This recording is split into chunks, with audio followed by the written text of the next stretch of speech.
Salut YouTube, ceci est la première vidéo de ma toute nouvelle run sur Isaac. Si vous ne comprenez pas pourquoi je fais une nouvelle run sur Isaac, n'hésitez pas à aller voir l'autre vidéo qui sortira. Une vidéo montée où j'explique très précisément les raisons qui me poussent à faire une nouvelle save. Est-ce que cette manette marche? Alors déjà, étape 1, on délète absolument tout ce qui existe. Voilà. Il n'y a que des fresh runs. Option. Comment je fais pour...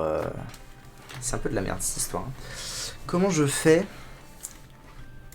pour mettre le zinzouin? Je sais plus moi comment on fait en fait. Contrôle.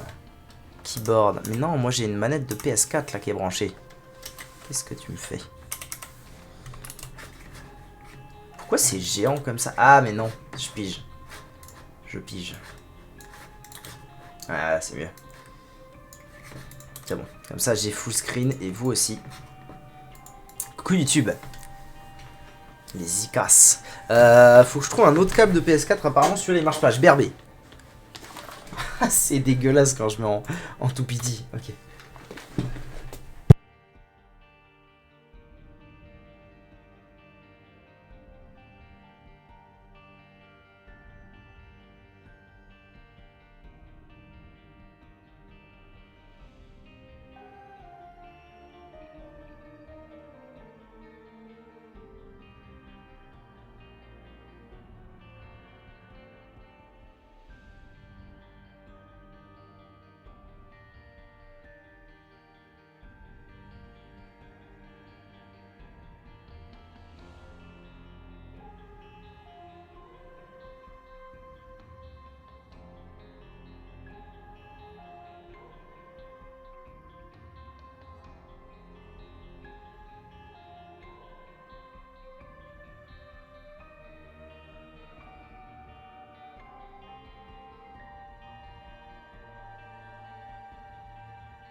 Test numéro 2. J'ai trouvé un nouveau câble. Nous allons donc pouvoir effectuer le test number 2 de la manette de PS4. Pourquoi est-ce que j'utilise une manette de PS4 d'ailleurs, vous vous demanderez peut-être. La raison c'est que ma manette de Xbox elle pue sa mère. Et que en fait j'ai beaucoup de mal à avoir des inputs précis. Et mine de rien, Isaac est un jeu qui demande un peu de précision, voire beaucoup de précision.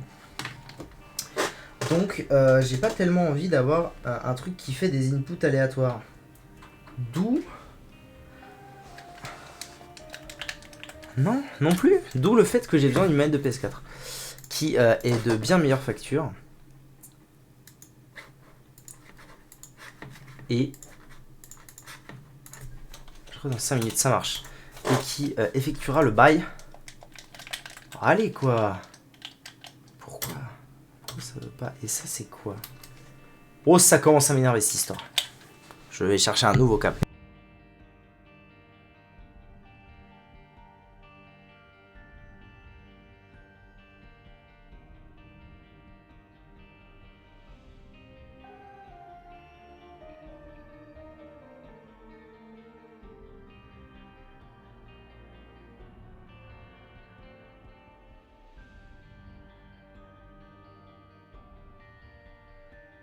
Test numéro 3. Je comprends pas trop en fait pourquoi là ça marche pas. Peut-être que je l'ai... Mais si, évidemment que je l'ai laissé assez branché pour que... Ou alors c'est parce que je suis pas sur une... Je suis pas sur une prise 3.1. Attendez. Les tests sont effectués en live, hein, évidemment. Ne reproduisez pas ça chez vous. Oh, ça marche! Jésus de Nazareth, ça marche. Ok, on va pouvoir y aller. On va pouvoir y aller. Oh putain, je suis tellement content de jouer à Isaac, ça me met trop bien. Tout a l'air bon. En plus, tout a l'air super clean, super bon. On va se mettre un peu de zik. Pourquoi il n'y a pas de zik? Allô la zik? Allô le monde? J'ai trouvé un câble. J'ai fini par trouver un bon câble. Ah, attendez. Petit souci. Du coup, il pense que... Mieux. Mieux. Ok. J'espère qu'on n'entend pas trop fort ni l'un ni l'autre. C'est parti pour une nouvelle save de Isaac. Énormément de persos à débloquer. Le double des persos à débloquer. En fait, bien plus que le double que ce que vous voyez là. Parce que chaque perso, dans le DLC Repentance, a une version teintée. Ce qu'on appelle une version teintée, c'est-à-dire une version légèrement modifiée. Légèrement ou même beaucoup modifiée. Ce qui fait qu'en fait, il y a le double de persos à partir du DLC Repentance à finir. La page que vous voyez en haut à gauche indique ce que j'ai terminé du jeu avec chaque personnage. Sur cette page, quand j'aurai tué un boss, sera affichée une icône de boss qui détermine ce que j'ai fini ou pas. Pour ceux qui seraient médisants, voilà, je mets un screen de mon Real Platinum God. Non, je déconne. Évidemment, on joue en hard. Pourquoi? Parce que certaines choses dans le jeu ne se débloquent qu'en hard. Voilà pourquoi. Je suis trop refait. Let's go. Et puis en plus, vu que c'est le début du jeu et que bon, les premières... a priori, les premières parties devraient pas être trop dures parce que Isaac est un jeu qui se base sur... Donc c'est un roguelike. Faisons une petite présentation courte parce qu'en fait, c'est vrai que depuis le début, je pars du principe que tout le monde connaît Isaac, mais peut-être pas. Isaac, c'est donc un roguelike, un roguelite, si vous me permettez. Je sais pas si c'est un roguelike ou un roguelite. Je dirais un roguelite, si vous me permettez l'expression. Les sensations, bah ça fait trop du bien. Ça fait trop du bien de retrouver ce bon vieux Isaac et sa maman. Donc Isaac est un roguelike, et comme tout bon roguelike qui se respecte, on va y jouer pendant 1000 heures. On va y jouer pendant 1000 heures parce que...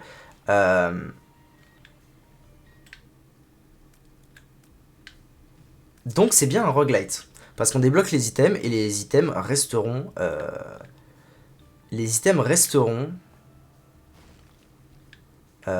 disons que les items resteront débloqués, pas sur mon perso, mais les items resteront débloqués et je pourrai les retrouver dans de futures parties.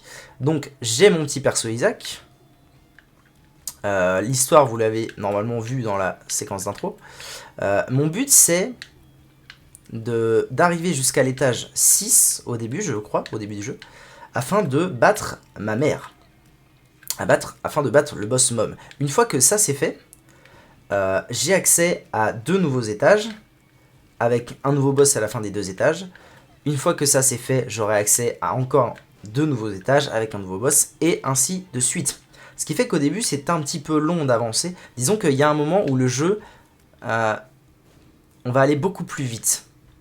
Au bout d'un moment dans le jeu, parce que une fois qu'on aura débloqué l'accès à tous les derniers boss, eh ben, je pourrai très simplement prendre un perso, et si je gère bien, me faire genre 4 boss. Oh, on sent que je suis rouillé. Je pourrais me faire 4 boss dans la même partie. Donc ça va très vite. Au début, là, je ne peux faire qu'un seul boss, qui d'ailleurs ne sera même pas noté dans la feuille. Oula, j'y arrive pas. Je ne pourrais me faire qu'un boss et débloquer seulement le deuxième boss. Donc au début, ça va être un petit peu long, et un jour, ça va se débloquer à toute berzingue. Ne vous inquiétez pas. Très bien. J'ai utilisé une télépile juste avant, je ne l'ai pas indiqué. j'ai utilisé une télépile qui m'a téléporté de façon, je dirais, aléatoire dans une des salles. En l'occurrence, c'était la dernière salle avant la salle de boss. Je vais ouvrir la map et je vais expliquer un petit peu la carte. Alors la carte elle se découpe à presque tous les étages de la même manière. C'est-à-dire un étage généré procéduralement, c'est-à-dire semi-aléatoirement. Pourquoi procédural et pas aléatoire? Parce que il faut un schéma cohérent. L'aléatoire, ça pourrait générer un étage infaisable. Donc c'est procédural. Un jeu aléatoire, c'est un jeu, c'est un abus de langage. On commencera toujours avec, quasiment toujours, à un endroit. Il y aura une salle d'items. La première étant ouverte, après il nous faudra des clés. Et une salle de boss. C'est les deux choses qui arriveront quasiment systématiquement tout le long d'une run d'Isaac. Évidemment, moi mon but c'est de trouver vite la salle d'items, de stacker les items, et puis de finir les étages sans perdre trop de vie, et puis d'avancer quoi. Ça c'est Monstro, c'est un peu le boss tuto. C'est un peu le boss tuto nul. Bon, on va le rencontrer une bonne paire de fois dans le jeu. On va même des fois en rencontrer 2 en même temps, 3 en même temps, 4 en même temps, ça arrive.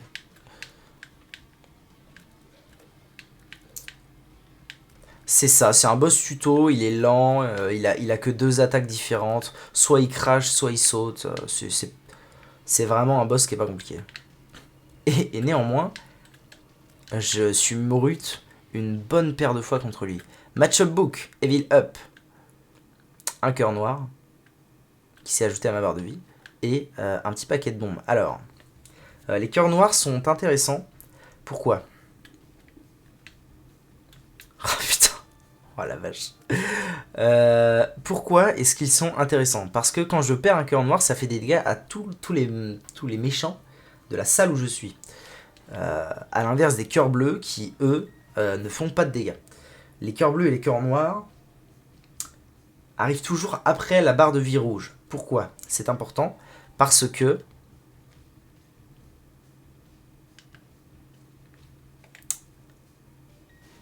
je suis triste. Pourquoi est-ce que c'est important? Parce que vous allez le voir au 2e étage. Yes. C'est de la merde. Mais je peux exploser tout ça. Vous allez le voir au 2e étage. Zion, je vais très vite. J'aurai, donc à gauche on voit mes stats. D'ailleurs, je ne devrais pas mettre la cam ici. Je devrais la mettre ici pour qu'on voit mes stats. Et un peu plus haut pour qu'on voit la pilule. Parfait. En bas de mes stats, j'ai une stat avec une tête de démon et une stat avec une croix d'ange. Qu'est-ce que c'est? Il s'agit de la chance que j'ai de voir apparaître une salle d'ange ou une salle de démon qui contiennent respectivement des items démoniaques. Au niveau de la carte. Ouais, mais du coup, vous voyez plus la carte. C'est un peu triste. Non, ça me paraît bien. Qu'est-ce que je disais? Qui contiennent respectivement des items démoniaques ou des items d'ange qui sont qui peuvent être très très forts.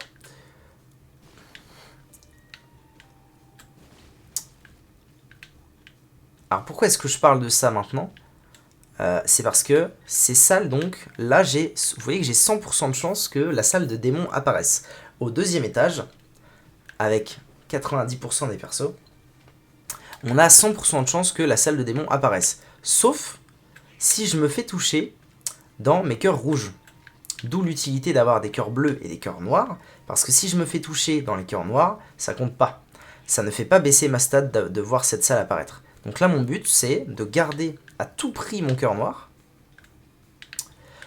pour voir le Devil Deal, la salle de démon s'appelle le Devil Deal, Devil Deal, apparaître à la fin de l'étage, et donc avoir potentiellement un item complètement Fumax. Sachant qu'au début du jeu, il n'y a pas non plus des items Fumax Max. Les items Fumax Max viendront bien après. Ok. Ah, ça, c'est pas trop mal. Qu'est-ce que c'est que ça? Ça, donc, de temps en temps, je crache, vous le voyez, 4 boules un petit peu plus blanches. C'est l'item que je viens de récupérer. Je ne sais pas si cet item se crash de façon aléatoire ou pas. Il a pas pris le haricot qui pète. Non, je préfère le zinzouin que j'ai. Je ne sais pas si c'est influencé par la luck ou pas. En tout cas, ça va me permettre d'expliquer la stat de luck.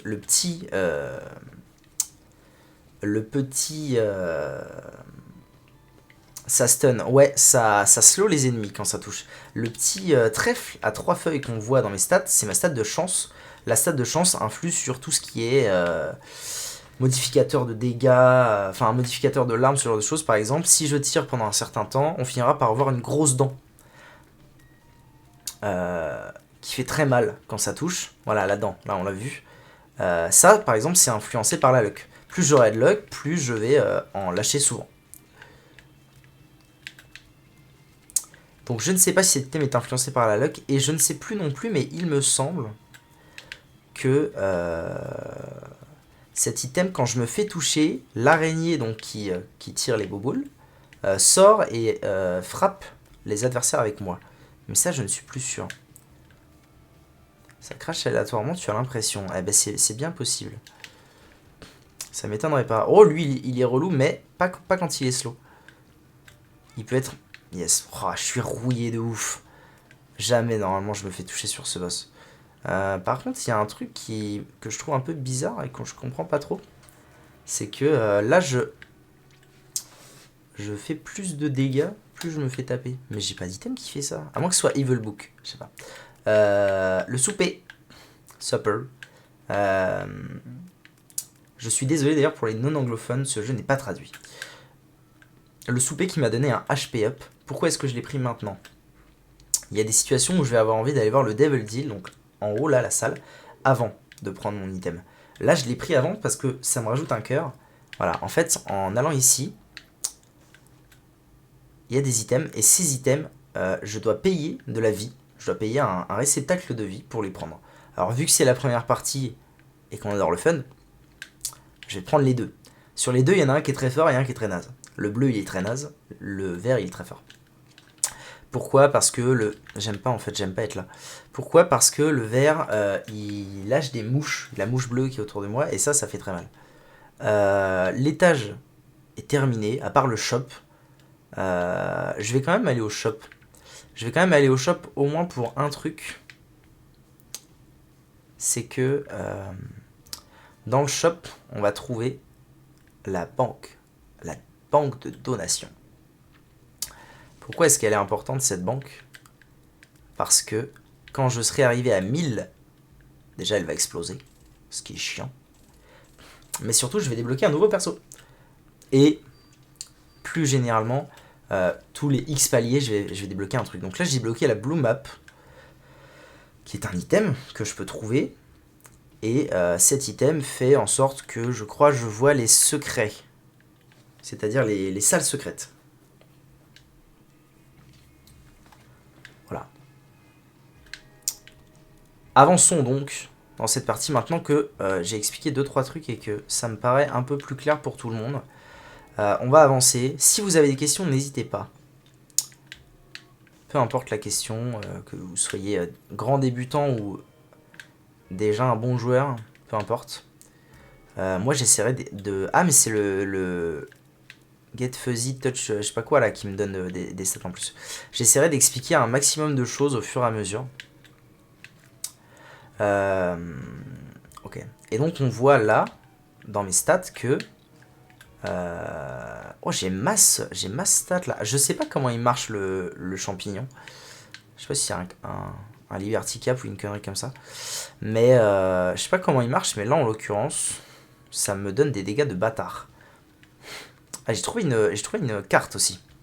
Donc vous voyez, là quand je fais ça, ça lâche une mouche. La mouche fait des dégâts. Et des bons dégâts, c'est pour ça que je l'ai pris. L'autre il sert un peu à rien. En fait l'autre je l'ai pris pourquoi? Parce que dans le jeu, quand on accumule certains items de la même famille, on peut avoir des buffs passifs. En l'occurrence, quand j'aurai trouvé, si j'ai la chance de trouver un troisième familier, j'aurais un buff passif comme ça. C'est pour ça que j'ai pris les deux là. Les mouches chez moi, elles cassent juste les couilles. Eh ben ici, elle marche bien. Elle marche très très bien. Là, très honnêtement, merde. Alors là, j'ai fait le con. Dans mes stats, on peut voir que je n'ai plus que 33% de chance, donc une chance sur 3, de voir apparaître la salle de démon. Alors pourquoi la salle de démon et pas la salle d'ange? Parce que j'ai pris un objet dans la salle de démon, ce qui implique que je ne peux plus avoir de salle d'ange. C'est comme ça. Je n'ai plus que 33% de chance, parce que ce serait complètement fumé d'avoir 100% de chance tout le long de la partie. À l'aide. Donc là, j'ai plus que 33% de chance. Et je suis dans mes cœurs rouges. C'est pour ça que là, j'ai fait le couillon. Et que il faut que j'essaye à tout prix de terminer le boss sans perdre de points de vie. Sans me faire toucher. Même pas ça, c'est sans me faire toucher. Ça va pas être simple. Parce que j'ai un peu de mal avec ce boss, je vais être honnête.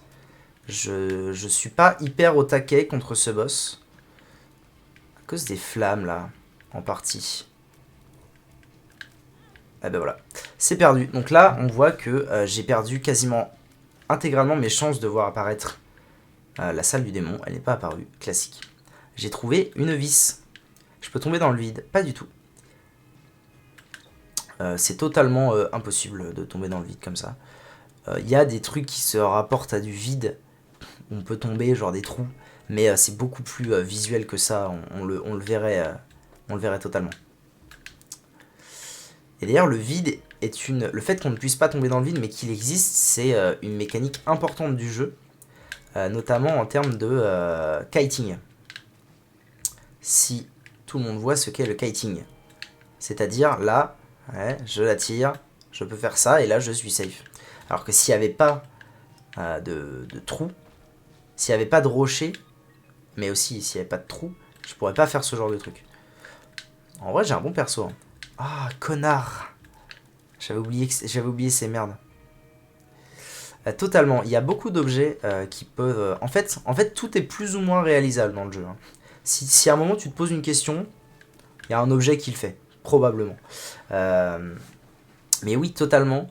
Il y a beaucoup d'items dans le jeu qui font voler. Et il y a même un item qui est une cartouche NES. C'est naze. Qui est une cartouche NES de Super Mario Bros. Qui fait que c'est un item activable. Et quand je l'utilise, mon perso fait un petit saut. Comme Mario. Et je peux passer les trous. Je peux aussi trouver des échelles pour aller dans le... Enfin, pour pouvoir marcher dans le vide, quoi. T'as compris. Et évidemment... Enfin, je dis évidemment... Mais tiens, en vrai, on s'en fout maintenant. Que je me fasse toucher maintenant, on s'en fout un peu. Le jeu est bourré à en crever de références au monde du jeu vidéo. Ça va aller... dans tous les sens. Je vais garder quelques pièces parce qu'on sait jamais. Ça va aller dans tous les sens, les références. De la référence la plus obscure à la référence la plus basique, comme la cartouche NES de Super Mario. Donc je disais tout à l'heure, j'ai trouvé la vis. La vis au boss. La vis qui est un item qui me permet de tirer plus souvent. Je tire plus de l'arme. Je dis plus souvent parce que en fait, il y a deux stats dans le jeu qui sont assez importantes. Les tiers, la stat tiers, qui définit le nombre de l'arme, et la stat shot speed. Donc la vitesse de tir. Sauf que la vitesse de tir n'est pas à confondre avec la quantité de tir. La vitesse de tir, c'est à quelle vitesse vont les larmes que je tire. Donc moi, ce que j'ai trouvé, c'est quelque chose qui me fait tirer plus de larmes et pas qui me fait tirer plus vite. Ce qui est évidemment bien plus fort.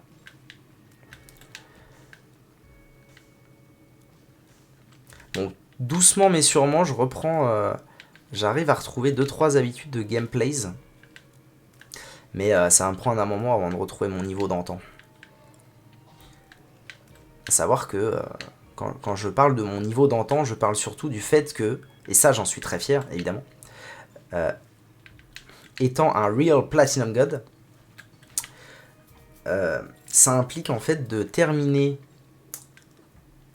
Ça implique de terminer le jeu, de terminer tout ce qu'il y a de possible dans le jeu, avec un perso qui s'appelle Connard. Papy Roguelike. Trop marrant. Il y a vraiment trop de jeux de mots à faire en fait avec un Y comme ça. À mon époque. Ça implique de finir le jeu avec The Lost. The Lost est un perso cursed. Et qu'il l'est encore plus maintenant. C'est un perso qui meurt en un coup. En fait, il a pas de barre de vie. Et s'il se fait toucher, il meurt. Donc autant vous dire que c'est pas facile quoi. Alors il a quand même un item qui s'appelle Holy Mantle qui permet de prendre un coup par salle. Mais maintenant il y a une deuxième version. Quand je vous disais au début, maintenant tous les persos ont deux versions. La deuxième version de Lost n'a pas cet item. Donc c'est littéralement, il se fait toucher, il est mort. La connexion est en train de décéder. Ah ouais? Merde. C'est chiant ça. C'est bizarre chez le replay. Ok. Bon, peu importe. Ça a l'air stable. Qu'est-ce que je fais moi je lui pète la gueule à lui. Donc évidemment, je me suis refait toucher. Donc mon Devil Deal dans le fion. Mais Store Upgrade, level 1. J'ai mis 20 pièces dans la Donation Bank. Donc bientôt, j'aurai accès à plus d'objets dans le store. Ça, c'est un boss qui est pas très dur. Surtout que j'ai un slow. Voilà, c'est à ce moment-là que ça devient un tout petit peu plus relou, mais j'ai un slow, donc en fait c'est pas très grave. Ok. Little Chubby. Nouvel item. Oh, alors là j'ai le seum. Alors là je peux vous dire que mon seum il est palpable, parce que mon Equal Power. Mon Equal Power c'est aussi bête que ce que ça dit. C'est plus j'ai de pièces, plus j'ai de dégâts. Sachant que j'ai mis toutes mes pièces dans la Donation Bank. Donc je suis sans le sou. Donc que cet item ne me sert littéralement à rien actuellement. Ce qui fout un peu le seum. Là c'est pas facile ce qui se passe. Vous voyez là les champis, là ils mettent bien. Eux ils sont très chiants. Mais ouais, c'est surtout la configuration de la salle qui cassait les couilles là.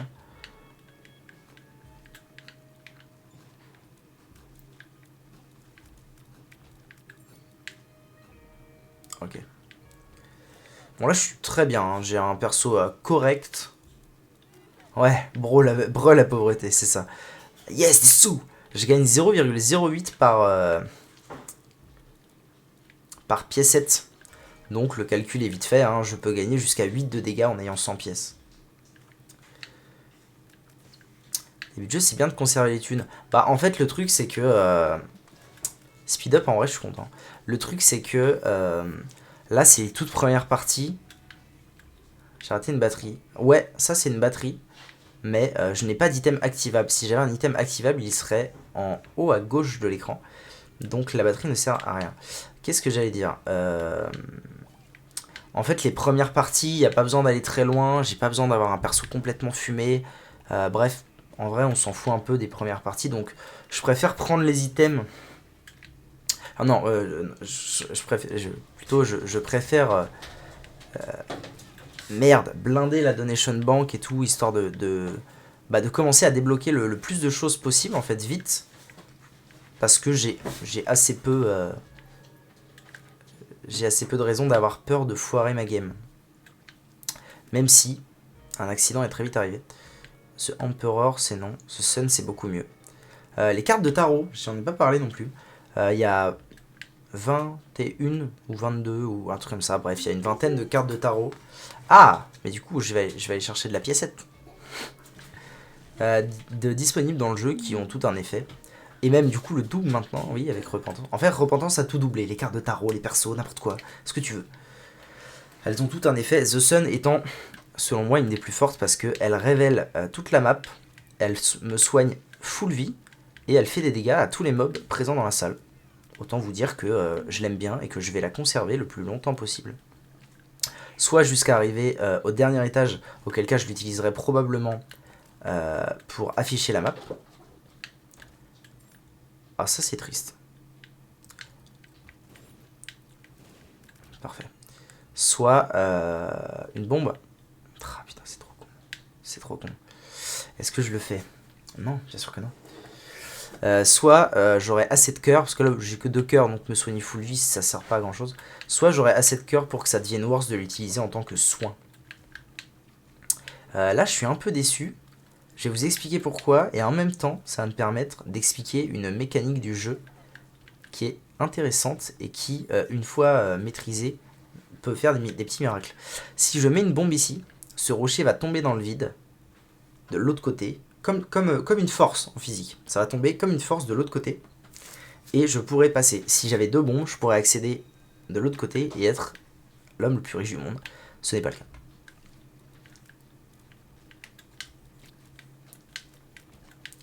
Ok. On est à Depths 1. Donc tranquille, je peux go à toute berzingue. J'aime pas ce boss non plus. Je tombe que sur des boss que j'aime pas là, c'est fou.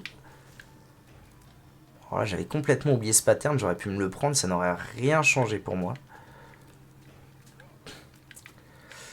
Là, le but c'est... Ouais, voilà, le truc c'est que si je tue pas les trash, il finit par les tuer lui-même avec un gros laser beam, et c'est très chiant. Et il était encore là. J'ai 100% de chance de level deal, très bon. Un HP up, je prends. Oh oui, oh la robe, la robe. Alors là, et vous savez quoi? Est-ce qu'on jouerait pas le beau jeu? Je prends ça dans tous les cas parce que c'est des damage up, ça va me donner des cœurs noirs. C'est très fort. Et j'ai débloqué Azazel.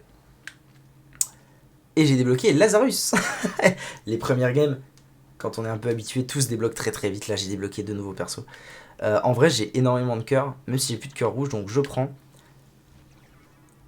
J'ai débloqué Buddy in a Box. Et surtout, j'ai débloqué le passif de mes 3 conjoints Ned. Le gros conjoint Ned qui était écrit. Déblocage en série. J'ai 3 copains là. J'ai 3 petits copains, ce qui fait que je tire x3. C'est pas génial ça? Trop fort. Je tire x3, je trouve ça trop fort. Le conjoint Ned comme je l'appelle, ce buff passif, je le trouve trop fort. Ah si, ça y est, je crois que je me rappelle. Toutes les X salles, le champignon me donne des stats de bâtard. Je crois que c'est ça qui fait que de temps en temps, je suis un Stromon. Oh oui, oh, je commence à avoir plus 0,33 de... Let's go. Les pièces grises donnent 5 pièces. C'est d'accord. C'est d'accord. Ces coffres s'ouvrent avec une bombe uniquement. Donc là, j'en mets une au milieu, ça va ouvrir les deux. Et là, alors là, rendez-vous compte de l'optimisation de la chose. J'ai... Ça va. Où je suis? Oh non. Oh non, putain. Alors là, c'est pas cool du tout ce qui est en train de se passer. Je sais pas pourquoi, mais mon corps a disparu. J'ai chopé masse pièce. Je crois que c'est à cause de l'araignée. J'ai chopé masse pièce. Et j'ai chopé 2 bombes. Ce qui fait que je peux aller ici. Et accéder là-bas. Et en plus, je rentabilise les bombes parce qu'il y en a re-2 de l'autre côté. C'est fort. Lock up, c'est très bon pour ma monstros tous. On avance bien. Même si j'ai pas beaucoup de vie. Parce que je fais des petites erreurs par-ci par-là. Que je pourrais éviter d'ailleurs. Hein. Si j'étais un peu mieux entraîné, je les éviterais. Mais ce n'est pas le cas. Yes, plus 5. On commence à avoir un peu de moula, comme tu dis.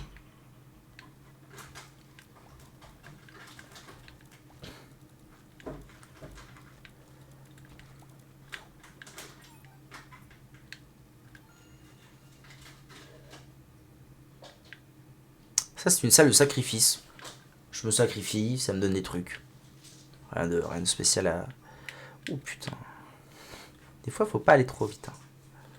Ça peut, notamment avec Lost, donc le perso Lost qui se fait tuer en un coup, dont je parlais la dernière fois, dont je parlais tout à l'heure plutôt, c'est m'est déjà arrivé d'aller trop vite et de me prendre des pièges à la con, quoi.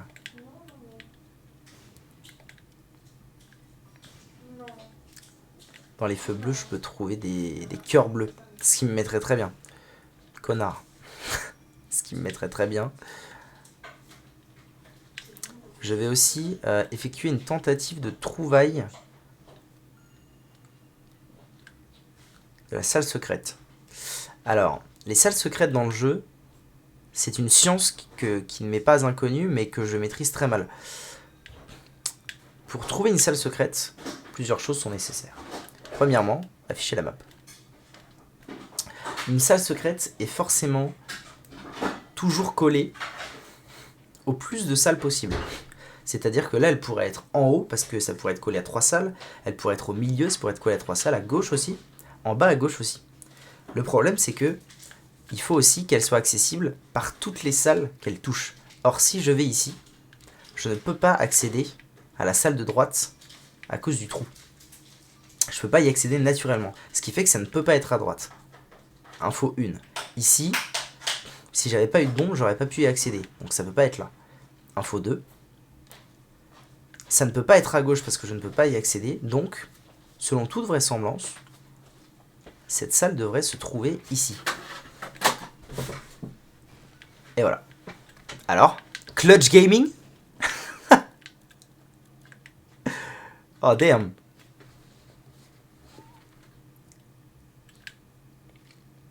Et ça, bah, c'est des trucs que t'apprends. Ah oui, mais ça, faut le savoir. Et puis ça s'apprend tard en vrai. Le Pikachu dans le chat. Allô, je répète. Ah, nice.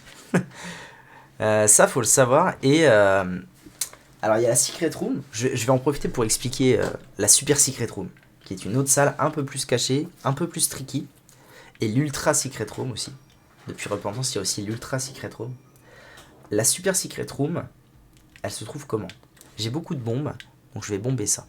La Super Secret Room, c'est l'inverse, littéralement, de la Secret Room normale. C'est-à-dire qu'elle ne peut toucher qu'une seule salle. Donc là, on a quoi comme possibilité? On n'en a pas des masses. On en a une ici, en haut là. Ça pourrait être en haut. Ça pourrait aussi être... Là, non. Ça pourrait aussi être ici. Sauf que non. Parce que je ne peux pas y accéder. Sachant que ça peut pas non plus être genre là en dessous et en dessous parce que il faut que je puisse y accéder sans perdre de vie. Bref. Ça pourrait aussi être à gauche, non. Parce que je peux pas y accéder. Et ici, non. Parce que a priori, il y avait les trucs à clé. Donc je pense qu'il n'y a qu'une seule salle qui peut contenir la Super Secret Room. Mais là, je suis pas sûr. Trop de talent. Hop là.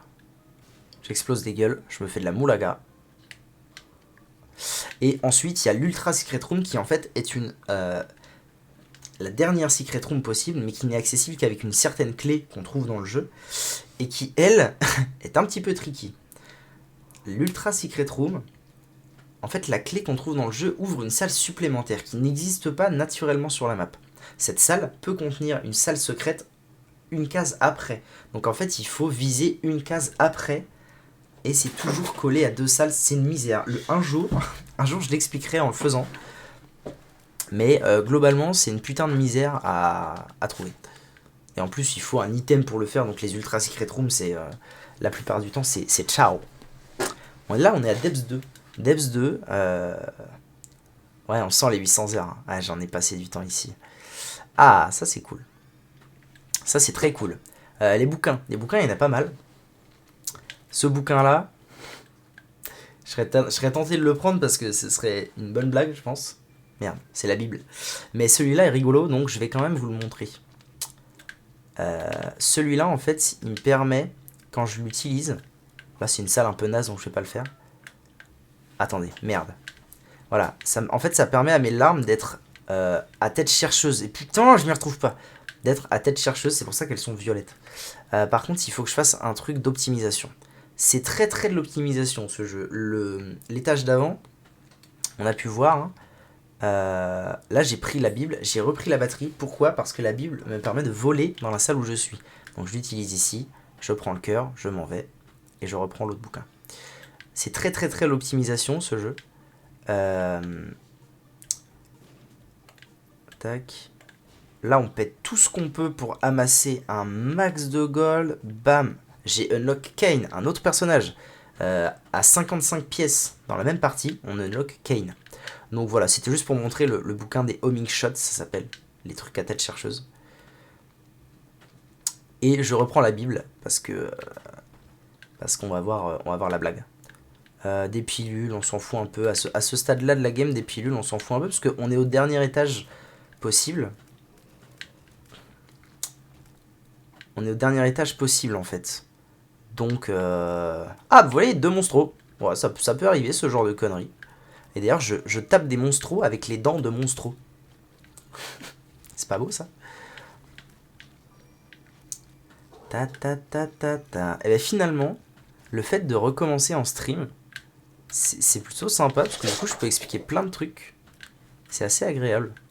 Enfin, en fin de compte, je suis content. Je suis quand même content. J'ai le seum, parce que bah, ma partie, j'aurais bien aimé la finir...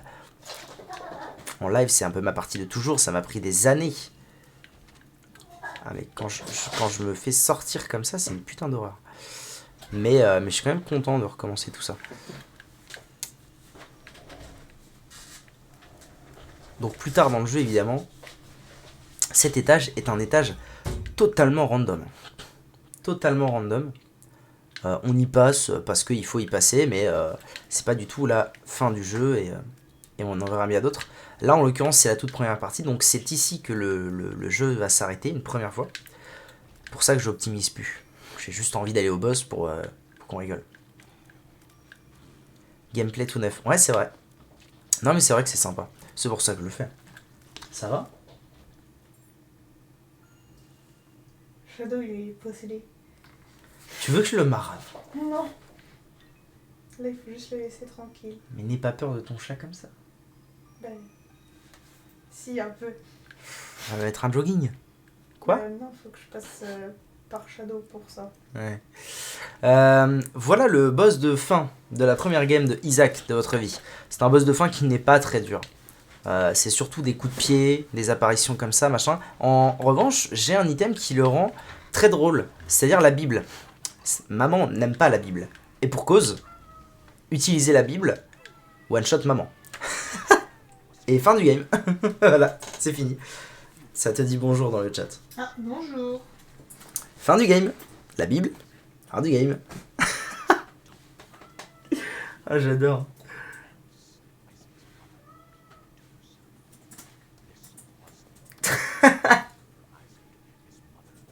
Voilà, donc tout à l'heure je te disais, si tu te poses une question sur le jeu, ça existe probablement.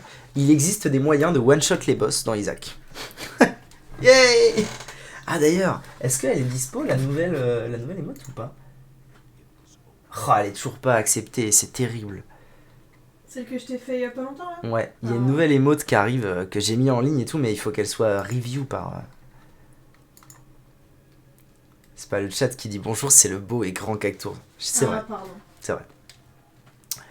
J'ai unlocké The Womb, j'ai unlocké Purist, j'ai unlocké XXXXXL, Speed. On n'a pas fini. Have a Heart, Pride Day, Onan Streak, je connais pas celui-là, The Guardians, qui est rigolo, April's Fool, The Horseman, A Cube of Meat, c'est déjà pas mal. Voilà. Finir une première partie d'Isaac, déjà change la tête de votre save, ce qui est cool, et ça va évoluer au fil du temps. Et c'est très sympa. Donc, cette première partie n'a rien écrit sur la page, parce qu'en fait, Mom, le boss que je viens de battre, est un boss anecdotique quand on peut aller jusqu'au bout du jeu. C'est genre à peine la moitié. Ouais, c'est potentiellement genre à peine la moitié. Première game, première win. Ça fait plaisir. C'est à peine la moitié du chemin à parcourir pour aller voir l'un des boss de fin. Mom. Donc en fait, c'est anecdotique, c'est pas sur la feuille. Mais avoir tué Mom débloque la suite. Et là, à partir de maintenant, si on finit la partie, si on gagne la partie, des choses vont apparaître sur la feuille. Et c'est maintenant que le jeu il commence. Quand un truc apparaît sur la feuille, on débloque un item. Vous imaginez le nombre de persos, sachant que là, il y en a qui sont cachés. Chaque perso a une version tainted, comme on dit, une version V2 alternative. et en faisant ça, d'autres items. En tout, de toute façon, c'est pas compliqué. Stats, secret. Il y a 637 secrets à découvrir dans le jeu. Quand j'ai débloqué un perso, c'était un secret. Quand j'ai débloqué la suite du jeu, The Womb, c'était un secret. Les Horsemen, c'était un secret. Et il y en a 637 à faire. Aussi bête que ça. Certains vont aller très vite, vous voyez qu'en une seule partie, j'ai fait 20 secrets. On pourrait se dire, mais en fait, c'est flingué, en fait, c'est trop simple. Non, évidemment, au début, tout va très vite. Arrivé à un certain point, c'est une partie avec le perso le plus dur du jeu qui meurt en un coup, et ça te fait un seul secret. Et tu dois faire ça sur tous les boss. Arrivé à un point, ça devient très long de finir le jeu. Mais on n'y est pas. On n'y est pas, et là, j'ai débloqué énormément de challenges, notamment un, Waka Waka, que je pense qu'on va essayer de faire dès maintenant, parce qu'il est très important pour la suite, et pour le plaisir de jeu. YouTube, merci d'avoir regardé cette vidéo. Je vous fais des bisous. C'est de la persévérance ce jeu. C'est exactement ça. Ce jeu, t'as intérêt à kiffer, aller de plus en plus en profondeur, voir de plus en plus de synergie d'items, c'est aussi beaucoup ça. Hein. C'est en fait, plus tu avances, plus tu débloques d'items, plus tu débloques d'items, plus... plus tu débloques d'items, plus tu découvres de synergie entre les items. Parce que plein d'items synergisent entre eux. Bref. On va avoir beaucoup de choses dans cette partie d'Isaac. Merci beaucoup YouTube, à bientôt.